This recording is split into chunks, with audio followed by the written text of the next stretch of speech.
Morning বন্ধুরা, কেমন আছো তোমরা? আশা করি তোমরা সকলেই খুব ভালো আছো আর আমরাও বেশ ভালো আছি। আমরা তিনজনে 3 দিনের ছুটিতে হঠাৎ করে বেরিয়ে পড়লাম ঘাটশিলার উদ্দেশ্যে। যদিও আমাদের টিকিট বুকিং হয়েছিল, রিজার্ভেশন করা হয়েছিল 1 সপ্তাহ আগে, তবে প্ল্যানিংটা হঠাৎ করেই হয়েছে। এর আগে 2টো ট্রিপ ক্যান্সেল করা হয়েছিল কিছু কারণবশত। তারপরে যখন আর ভালো লাগছে না বাড়িতে, তাই হঠাৎ করে বেরিয়ে পড়লাম কাছাকাছির মধ্যেই ঘাটশিলা ঘোরার জন্য।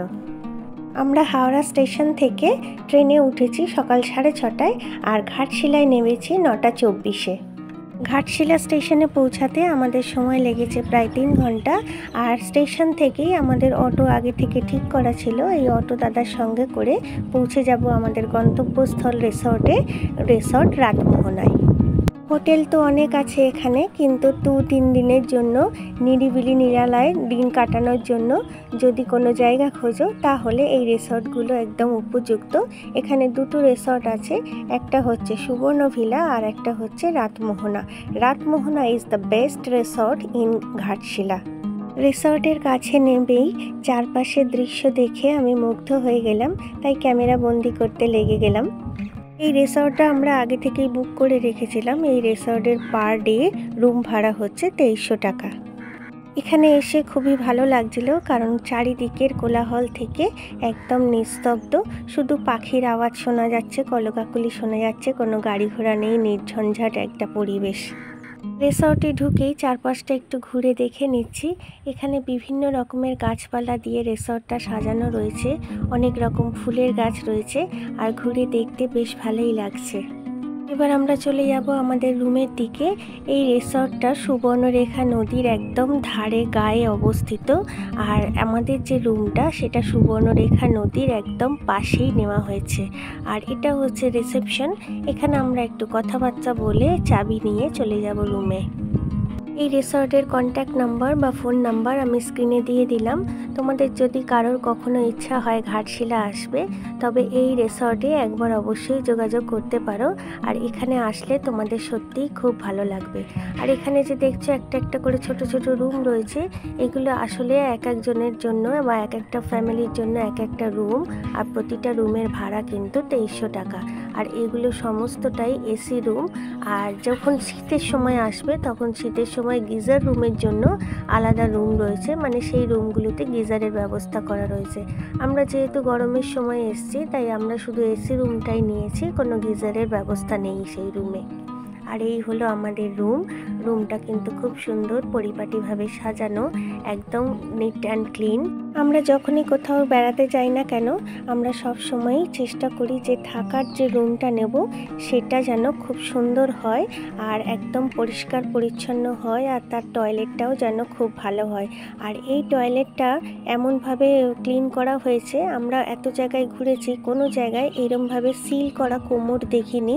এই কোমরটা পরিষ্কার করার পর একটা সিল করে দেওয়া হয়েছে, আর ওপরে লেখা রয়েছে এই টয়লেটটা বা কোমরটা আপনার ব্যবহারের জন্য সেফ।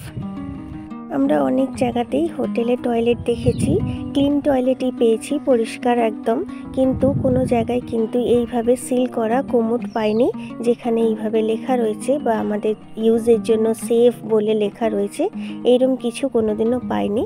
এই ফার্স্ট টাইম এইরকম টয়লেট পেলাম, আর সত্যি আমাদের রুমটা আর টয়লেটটা পেয়ে খুব ভালো লেগেছে।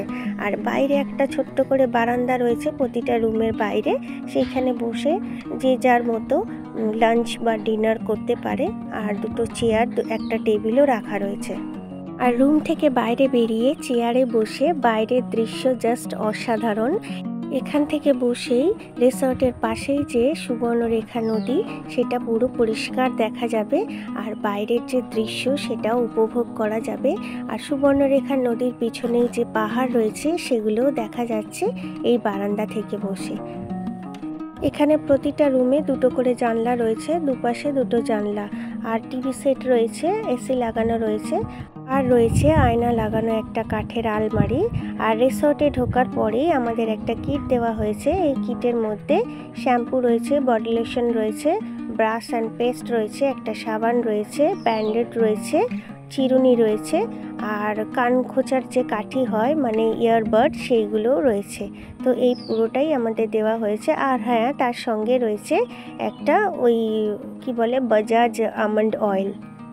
তবে এগুলো আমাদের ইউজ করতে লাগবে না, কারণ আমি সবই তো বাড়ি থেকে নিয়ে এসেছি, তাই এগুলো এখন ইউজ করার কোনো দরকার নেই, তাই জন্য রেখে দেব। আর রুমের ভেতরে ঢুকে যখন হাওয়া চালাচ্ছে তখন খুব সুন্দর বেলফুলের গন্ধ আসছে, যে গন্ধটা নাকে আসতেই খুব ভালো লাগছে। চারপাশে একটা মনোরম আবহাওয়ার গন্ধও নাকে আসছে। তোমরাও যদি কখনো আসতে চাও এই রিসর্টে আসতে পারো।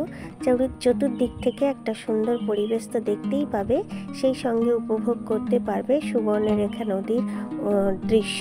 এই যে দেখো আমার পিছনে ওই নদীটা দেখা যাচ্ছে, আর এই হলো নদী। এটা এখন গরমের সময় বলে তাই জলের স্রোতটা কম, কিন্তু বর্ষার সময় এখানে নাকি প্রচুর জলের স্রোত থাকে। চলো এবার রিসর্টটা ঘুরে তোমাদের একটু দেখাই। দেখো রিসর্টের আশেপাশে অনেক ফুল গাছ লাগানো, এখানে বেশ বড় বড় সূর্যমুখী ফুল হয়েছে। আর এটা যে রাতমোহনা লেখা রয়েছে। আর আমরা এবার ওই নদীর ধারটায় নেমে যাব। রিসর্টের পেছনে একটা গেট রয়েছে, সেই গেট দিয়ে সুবর্ণরেখা নদীর তীরটায় নামা যায়। আর দেখো এখানে পুরো রুমগুলো দেখা যাচ্ছে। এখানে একটা পার্ক রয়েছে বাচ্চাদের খেলার জন্য। আমার মেয়ে তো ওই পার্ক পেয়ে খুব খুশি হয়েছে। আর এই যে আমরা নেমে যাচ্ছি নদীর তীরে, এখানে সমস্ত জায়গাটাই কিন্তু ওই পাথরের টুকরো দিয়ে দিয়ে সাজানো রয়েছে। এখানে যে পাথরগুলো পাওয়া যায় সেই পাথরের টুকরো দিয়ে, আর নদীর তীরটাও কিন্তু পাথর দিয়ে আর ঘাস মাটি দিয়ে ঢাকা। আর ওই পাশে দেখো একটা ব্রিজ দেখা যাচ্ছে, ওই ব্রিজের ওপর দিয়েই কিন্তু আমরা এসছি। দেখো কত সুন্দর লাগছে চারপাশটা দেখতে। আমি তো এখানে এসে খুব আনন্দ করেছি, খুব মজা হয়েছে। এটা আমার সেকেন্ড টাইম পাহাড়ে বেড়াতে আসা। এর আগেও আমি পাহাড়ে বেড়াতে গেছি, আর এটা হচ্ছে সেকেন্ড টাইম।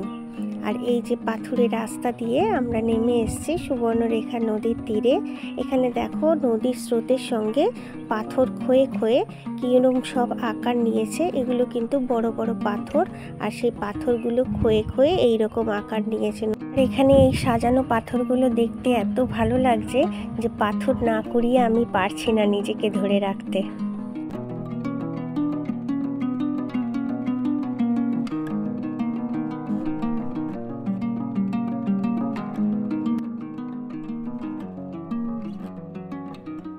তো চলো বন্ধুরা, আজকের মতো এখানেই বিদায় নিচ্ছি।